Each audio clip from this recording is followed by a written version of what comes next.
এই ফুচকাগুলো আমরা ঈদের আগেই কিনছিলাম, মানে কিনে রেখেছিলাম, বাট আমরা করি নাই। ঈদের সময় করার কথা ছিল, তাও করি নাই। ঈদের পরের দিন হচ্ছে আমরা সবাই মিলে প্ল্যান করে করতেছি। ভিডিও ম্যান আমি, ভয়েস ম্যান আমি, এডিট ম্যান আমি, ভিডিওতে কাজ করছে আমার বোন।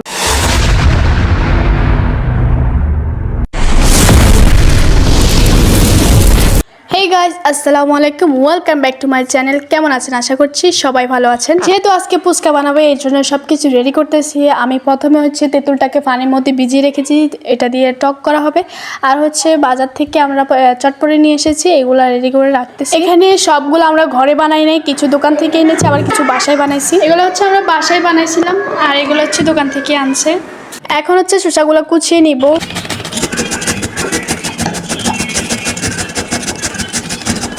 আমার মনে হয় ফুচকার সাথে এইভাবে শসা দিলে আমার মনে হয় একটু ভালো হয়। আর এখন হচ্ছে এখানে যে টকগুলো রেখেছিলাম ওগুলো এখন করব। অনেকক্ষণ পর্যন্ত এটাকে ভিজিয়ে রেখেছিলাম। এই তেঁতুলগুলো রোদে শুকিয়ে এতটাই শক্ত হয়ে আছে, এতক্ষণ ভিজিয়ে রাখার পরও এটা নরম হচ্ছে না কিছু। এটা ছিল আমাদের গাছের তেঁতুল, অনেক কষ্টে এটাকে আমি একটু নরম করতে পারছি। এখানে হালকা একটু লবণ নিয়েছি, জাস্ট হালকা একটু দিব। তো ফাইনালি আমি অনেক কষ্ট করে হচ্ছে এটাকে নরম করছি। আর এদিকে হচ্ছে আমি মরিচটা ধরি নাই, কারণ হচ্ছে আমার আপুর মেয়েকে দিয়ে করাইছি। আর এই মরিচটা যদি এখন আমি ধরি, আমার 24 ঘন্টা পর্যন্ত আমার হাত জ্বালাফোড়া করতে থাকবে। তো ফাইনালি আমাদের টক ডান। এইদিকে আমাদের আলু সিদ্ধ রয়ে গেছে, ডিম সিদ্ধ রয়ে গেছে। আর আমাদের টিমের মধ্যে ছোট ছোট কিছু লোক আছে, তো তারা বলতেছে যে আন্টি প্লিজ আমাদেরকেও কিছু কাজ দেন। তো তাদেরকে আমি হচ্ছে এই আলুগুলো ছিলার জন্য দিয়েছি। আর এইদিকে হচ্ছে নিয়েছিলাম শুকনা মরিচ, তারপরে হচ্ছে পেঁয়াজের বেরেস্তা, যেটা হচ্ছে ভর্তার মধ্যে দেওয়া হবে। এখন হচ্ছে আলুর ভর্তার জন্য আলুগুলোকে একদম ভালো করে মিক্স করতে হবে। ভর্তার মধ্যে পেঁয়াজের বেরেস্তা দেওয়ার একটাই কারণ, সেটা হচ্ছে ভর্তাটা খেতে অনেক ভালো লাগে, মানে স্বাদটা অন্যরকম থাকে। কাঁচা পেঁয়াজ দিলে মানে স্বাদটা অন্যরকম লাগে, আমার কাছে ভালো লাগে না। এই জন্য আমরা পেঁয়াজের বেরেস্তাই দিই ভর্তার মধ্যে। কীভাবে খাই আমি জানি না, তবে আমার এভাবেই খেতে ভালো লাগে। এক একজনের রুচি এক এক রকম, এটাই স্বাভাবিক। ভর্তা হতে হতে এদিকে ডিমটাও কুচিয়ে নেওয়া হচ্ছে। বসে কি এদিকে ভর্তা বানাইতেছে, আর এদিকে হচ্ছে আমার বোন মানে ডিমটাকে সালাতের মেশিনে কুচি করতেছে। এটা হচ্ছে ফুচকার উপর দিয়ে দেওয়া হবে। বসে কিকে এইদিকে আমি কঠিন পরিশ্রমে লাগাই দিছি।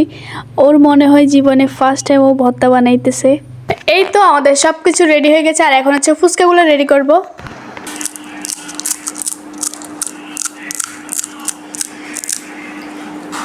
আপনাদেরকে একটা কথা বলে রাখি, আপনারা যদি কখনো ফুচকা খেতে চান আর বাসায় বানিয়ে খেতে চান, তখন আপনি এই কাজটা জীবনেও নেবেন না। সেটা হচ্ছে ফুচকা রেডি করা। এইটা আপনি রেডি করবেন কষ্ট করে, আর সবাই কিন্তু এটা খাবে। রেডি করতে অনেক কষ্ট, দেখা যাচ্ছে আপনি কষ্ট করে রেডি করে রাখছেন, আর এইদিকে হচ্ছে সবাই একটা একটা করে খাইতেছে। তো দেখা যাচ্ছে যে লাস্ট পর্যন্ত আপনার জন্য হয়তো 3টা আছে বা 2টা আছে, এরকমই কিছু। এত কষ্ট করার পর যদি আপনার কাছে 2-3টা থাকে, তাহলে কেমন লাগে ব্যাপারটা। তো আমাদের সাথে এরকমটা ঘটেছে। সেটা হচ্ছে আমার বোন হচ্ছে এই ফুচকাগুলো রেডি করতেছে, আর সবাই মিলে একটা একটা করে খাইতেছে। লাস্ট পর্যন্ত ওর জন্য মনে হয় 3টা রাখছে। তো এই জন্য আর কি সবাইকে বলবেন যে নিজেরা নিজেদের মতো রেডি করে খাও, আমি বানাইতে পারবো না, এরকম কিছু বলে কাটিয়ে দেবেন। বাস শেষ। আপনিও বানাই খাবেন, ওরাও বানাই খাবে। একটা তৈরি করবেন, একটা মুখে দিবেন, এইভাবে খেতে কিন্তু অনেক মজা হয়। তো আপনাদের সাথে কথা বলতে বলতে আমাদের প্রায় অলরেডি শেষ, মানে ফুচকা বানানো রেডি। এখন হচ্ছে আমরা খেয়ে রিভিউ দেব কেমন হয়েছে। ওকে, লেটস গো।